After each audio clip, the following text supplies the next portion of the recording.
What's up guys? Welcome back to my channel. So balikan natin ang naging laban ni Nonito Donaire kay Alejandro Santiago.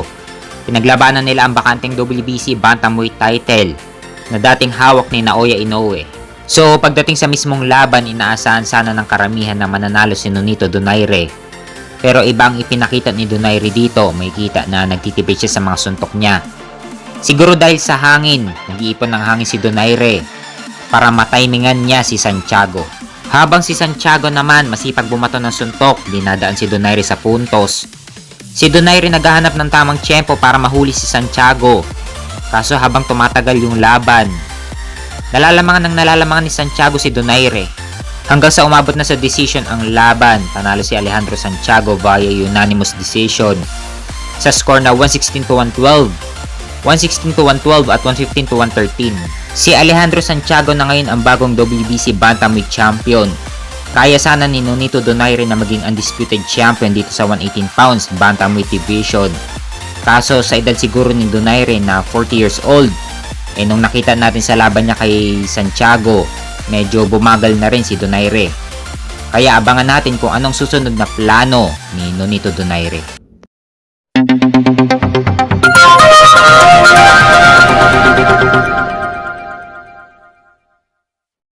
Sa kabilang banda naman, balikan din natin ang naging laban ni Haron Ennis laban kay Royman Villa. So, pagdating sa mismong laban, si Haron Ennis na agad ang unang nagbibitaw ng mga suntok. Dito pa lang may kita mo na lamang na agad si Ennis sa puntos kay Villa. May kita sa kartada ni Villa na may knockout power talaga. Pero kada sumasagot si Villa ng suntok kay Ennis, talagang naiilagan ni Ennis yung mga suntok niya. May mga ilang suntok din si Villa na tumatama kay Ennis, pero wala talagang epekto kay Ennis. Mas pulido at mas solid pa ang mga patama ni Ennis. Sa round 6, muntik pang bumagsak si Villa kay Ennis, tinamaan ng right hand ni Ennis. Kaso matigas din ang panga ni Villa, kayang-kaya din tanggapin ang mga suntok ni Ennis. Sa round 7, 8 at 9, nagbistulan ng punching bag si Royman Villa, naglalaroan na lang siya ni Haron Ennis.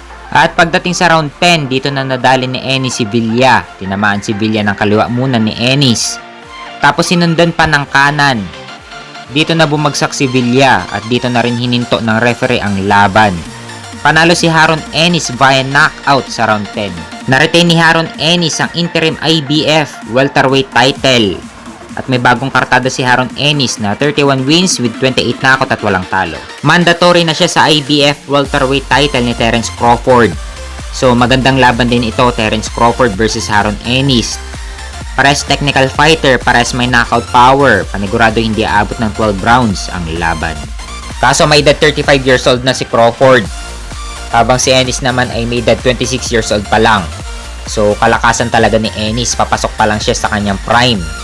Habang si Crawford naman ay palipas na ang kanyang prime. Kaya habang maaga pa, dapat maikasan na ang laban nilang dalawa.